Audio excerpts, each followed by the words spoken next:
everybody. This is William Del Pilar, and welcome to the Cali Blitz. I am your conservative Latino, and I will be breaking down some of the stories that have gone under the radar. Tonight, Los Angeles and corrupt audits, Newsom laws to allow more protests, more violence, and more property damage, and Newsom thinking he's a representative of the president to virtue signal climate change agreements. Then more Charlie Kirk hate, this time in Chula Vista, California, right down the road from me. And finally, how does Newsom and the Democrats destroy what is the fourth largest economy in the world? But before we begin, do not forget to click the thumbs up and like while you listen. And make sure you bookmark grumblingsmedia.com and check out our new swag there. We have hats, cups, shirts. Hats, cups, shirts, and more stuff. I forget, but make sure you also follow us on your platform of choice like YouTube, Rumble, Apple, Spotify, y Pandora under the handle Grumblings Media. With that out of the way, I want to say let's get to it, but I got to do my duty here. Let me show you some of the cool swag we have. I kind of like it. It's pretty cool. I'm going to show you my favorite one, and that is the Grumblings Media mug. Voila! It's big, baby, big. It's a woman's dream. It's a sailor's dream. We love these big mugs.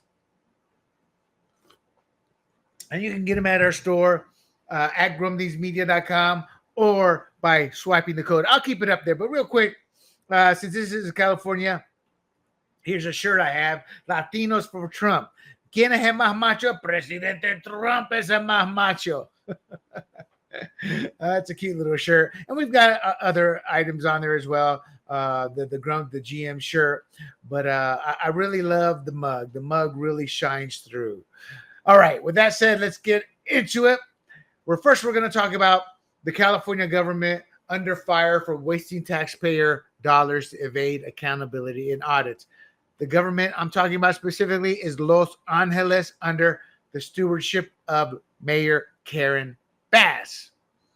So California officials are facing accusations of squandering millions in taxpayer funds on evasive audits and improper licensing practices to conceal incompetence, potential kickbacks, and fiscal mismanagement in homelessness programs and commercial driver's licenses. The point being is they're abusing taxpayer funds. So some revelations highlight a pattern of political maneuvering where officials are prioritizing hiding all of these inefficiencies over transparent oversight. In other words, they don't want you to know what the goods really are in them books there. It's kind of like they don't have, like in the movies, two ledgers. Yeah, the bad guy has two ledgers. The one he's really tracking everything, and then the one he shows to the public. They got one ledger, and they're trying to hide it from us by having an audit done not by the city controller, but by an outside company. So LA's rejection of a free internal audit on homelessness spending and the state's improper issuance of commercial driver's license to non-citizens.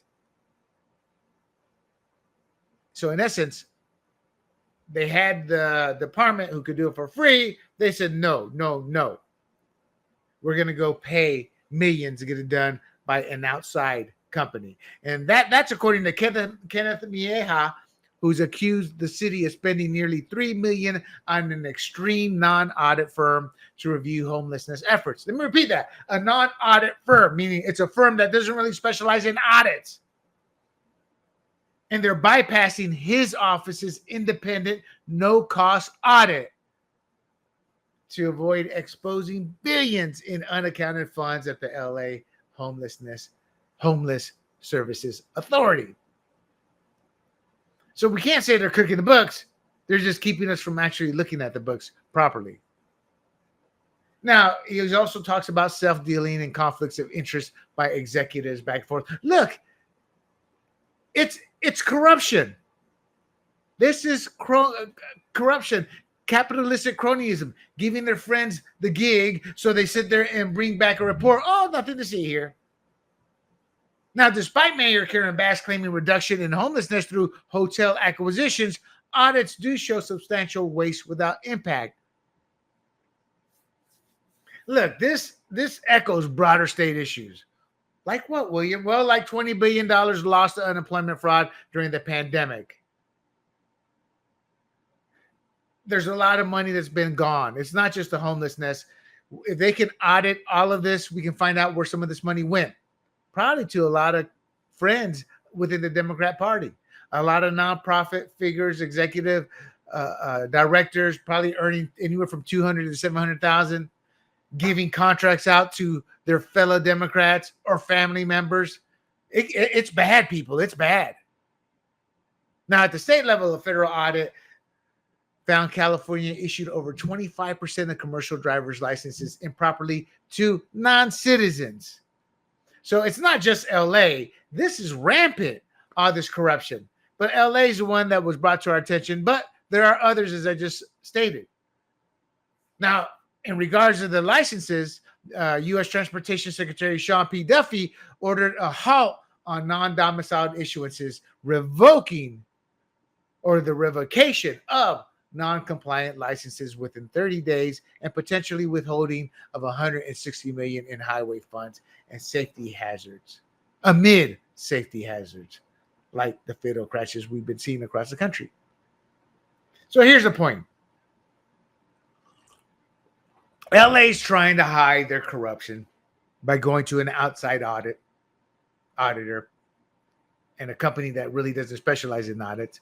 And at the state level, they're busted giving licenses that they shouldn't be given.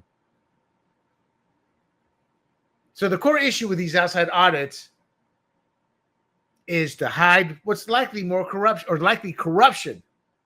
But what this does is actually expose cronyism in LA, where officials squander millions in taxpayer dollars and then use a rigged audit to try to hide it. Whoever runs for mayor needs to be using this as a tactic to expose the Democrats and tie it to the fires. Look, this dodging of accountability is to hide the billions in untracked homelessness funds, the potentially hidden kickbacks, some of the self-dealing that's going there, and zero results to show for it. Again, this is big urban city failure. Prioritizes the elites running the city and their cronies over solving problems like rising homelessness despite massive spending, as in the billions. To me, this demands a comprehensive federal audit because much of LA's homelessness funding comes from federal grants via HUD and other programs. Mismanagement like this is costing the taxpayer, and it's essential to enforce fiscal responsibility. We must expose the corruption and we must impose penalties on these individuals and these cities. Why? Because it will prevent states like California and others from treating federal dollars as a slush fund without strings attached, not to mention California tax dollars as well.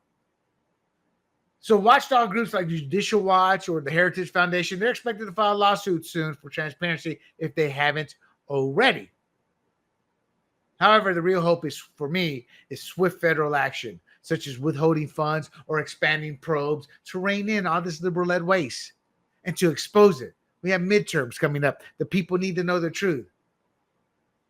Look, a U.S. Attorney's task force was already launched this past April.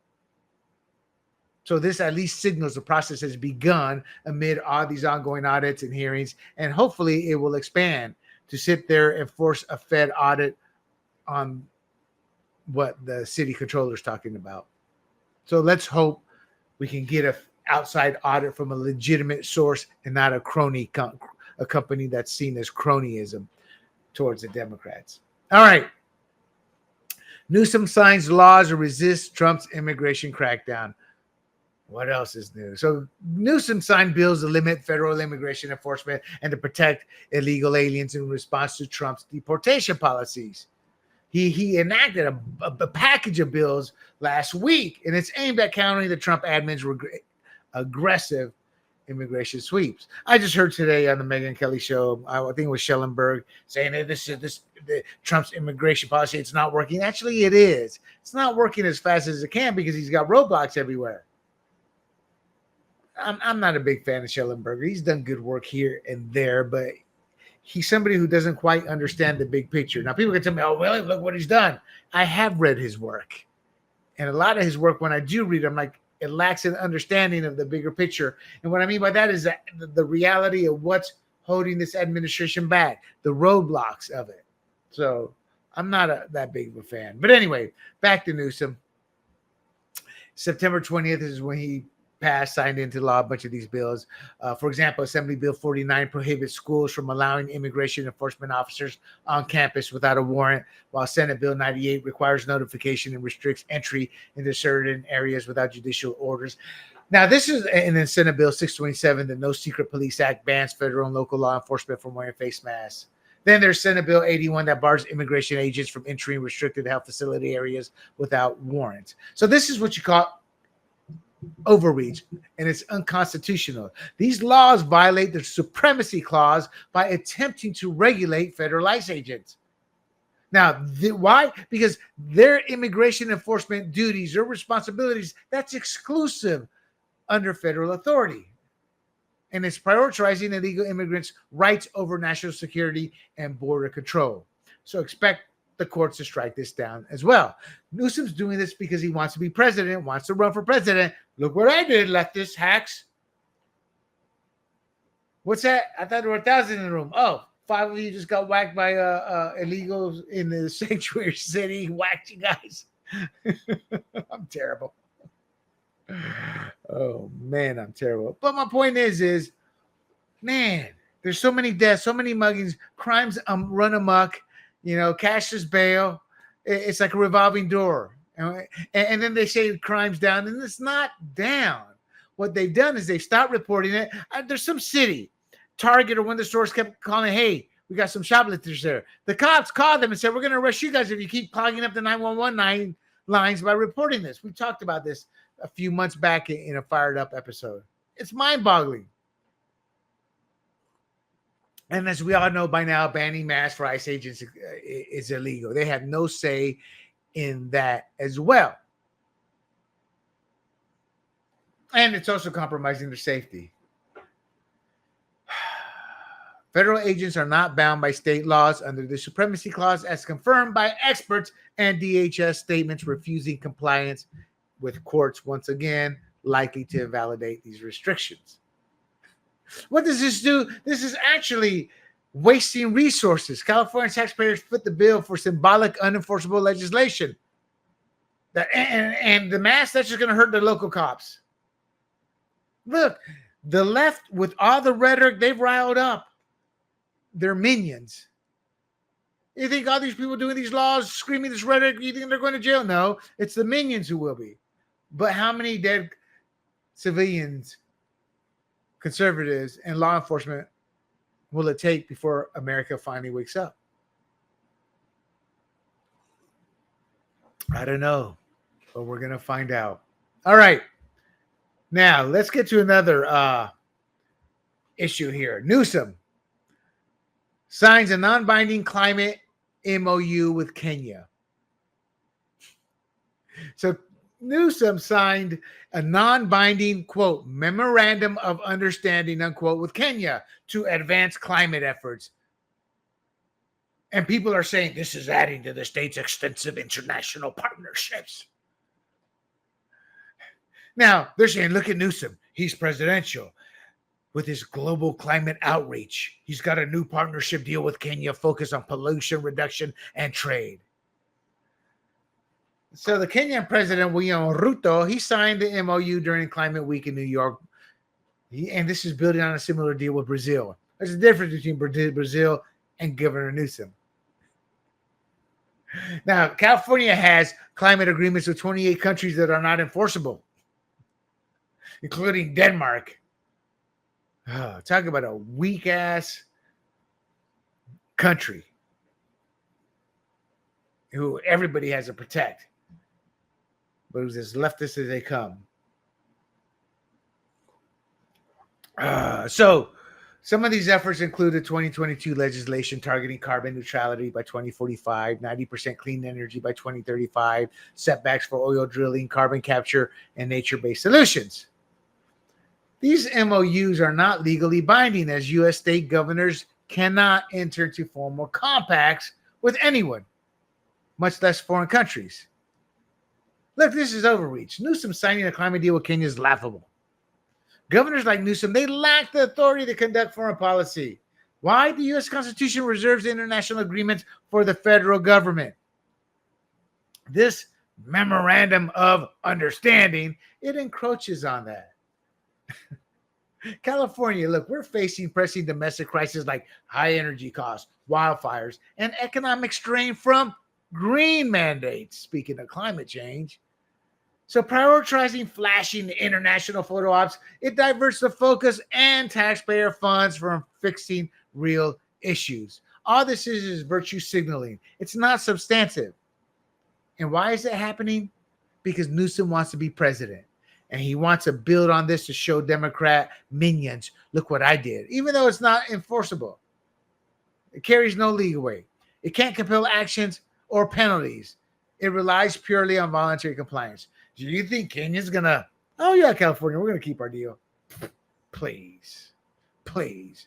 These deals, all they do is push unproven globalist climate policies that actually burden California's economy, job losses.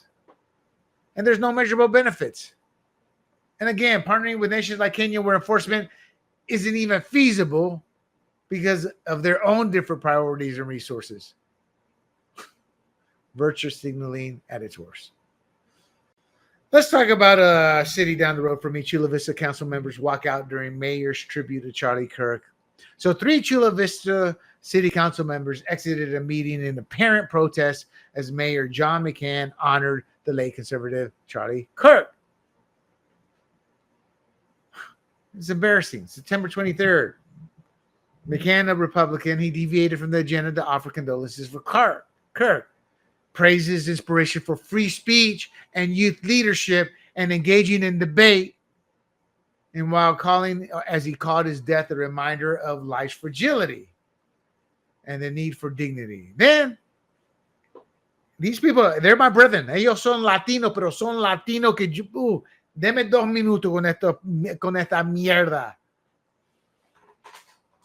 Council members Michael Inzunza, Carolina Chavez, and Cesar Fernandez, all ducks with a C, stood and walked out during McCann's remarks. And then Jose Preciado, un idiota, estúpido, he remained seated, saying the moment's insignificant. Let somebody put a hole in your wife's head, in your kid's head, and then you claim it's insignificant. It's disgusting. Disgusting. McCann issued a subsequent statement urging unity, rejecting the hate and violence. The hate and violence that those 4 individuals push daily. Look, Chula Vista's leftist council members walking out as the mayor gave a few words of unity and acknowledgement. All of that does is exemplify the leftist intolerance, refusing to show basic respect for a political figure assassinated because of their party's rhetoric. It just continues to highlight a one-sided hatred that dismisses conservative lies. Thomas Sowell warned, you can only push people so far, and that's my fear that I don't want to see happen. But these leftists keep pushing it. These council members, they demonize conservatives. And as we all know, it's fueled by indoctrinated narratives that portray figures like Kirk as threats, when he was the only one who kept pushing for free debate. If you hated his policies, they would say, come to the front to talk to Charlie. You don't see leftists doing that. In fact, when Minnesota Democrat lawmaker Melissa Hortman was killed by a nut job who said Tim Walz told him to do it, who was appointed by Tim Walz, a.k.a. a leftist, every House Republican in Congress voted to condemn the murder. They all joined Democrats in unanimous resolutions against political violence, showing conservatives' commitment to what? To unity and to denounce hate across party lines. But despite that, leftists after Kirk's death continued to push false narratives, blatant lies, labeling us as extremists while ignoring their own rhetoric and inciting violence. And all they do is create a cycle of hate. When a conservative figure was slain, specifically Kirk, Democrats in Congress voted against honoring him, with over half refusing to condemn his assassination. These people are vile and disgusting. Let's close it out with a couple of charts here. California, the world's fourth largest economy, yet we lead the U.S. in numerous negative categories. Let me check this out. So Newsom posted this.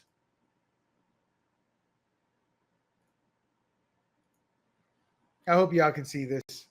California is the fourth largest economy in the world. Number one in business startups. Number one in manufacturing. Number one in farming. Can y'all see that? Yeah. Number one in public higher education. I don't know about that. Number one in Fortune 500 companies. 6 of the top 10 U.S. cities for quality of life in 2025 are located in California.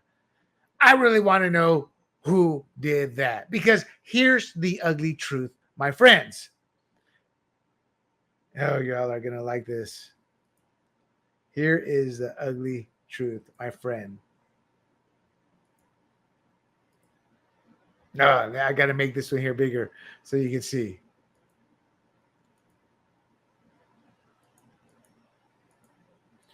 Gavin Newsom's fourth largest economy in the world ranks number one in a lot of things. Number one in homelessness, in poverty, in retail crime, in gas prices, in illiteracy, in wage stagnation, in frivolous lawsuits.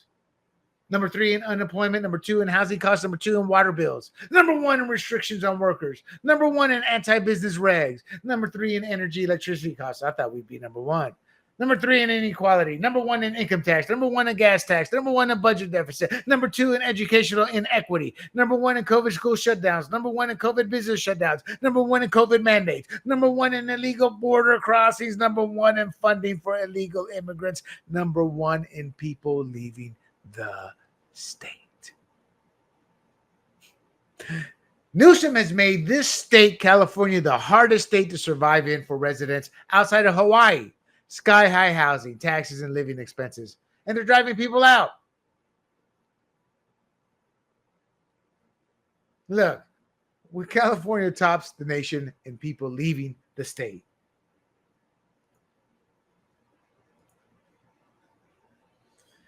Newsom's policies, they turn global economic power into a survival nightmare for we everyday Californians. And that's the bottom line. I think there's like 1.6 million have left. And Newsom says, no, we've got a positive gain. Yeah, 1.8 million illegals. So you have the taxpayer base, including over 400 companies since 2018, I believe, leaving. These are taxpayers, people who put back into the system, replaced by more that don't put into the system. That's not a positive, people. That's a fact. Don't come at me with feelings. Wait, how can you say that? These are people. Yeah, people sucking this state dry. I don't have hate in my heart. I have logic and common sense and understand, coming from a country that I saw 2 dictators, what it takes to remain a strong nation. And Newsom and Democrats are destroying that. And that's it, people. Thank you for listening. And don't forget to like and share the podcast. And remember these stories when politics come up. You got to press your friends, especially if they're Democrat, to remember what their party has done. So I didn't talk about it this week. I talked about it last week, and I'll probably talk about it again. I'm going to get a panel together. I keep saying that. But if you can, volunteer to work on fighting against Prop 50. And never forget, we can't count on the Republican Party. So it's up to us, the people, to fight these battles. Before I go, hit like or thumbs up on this podcast. I really need you to do that. Then bookmark grumblingsmedia.com. And while you're at it, check out our swag. We have t-shirts, mugs, and hats. You can also follow us on YouTube, Rumble, Apple, Spotify under the profile Grumblings Media. Until next week, this is William Del Pilar for the Cali Blitz, and you can find me on Fired Up and Fired Up California next week. However, until then, stay vigilant, stay safe, and get involved. Hey everybody, this is Big John from Grumblings Media, and I just want to say thank you for watching our content. If you want to support our efforts here at Grumblings Media, just smash the subscribe button right here, totally free, or just go ahead and consume more of our great content. Click either one of these 2 boxes.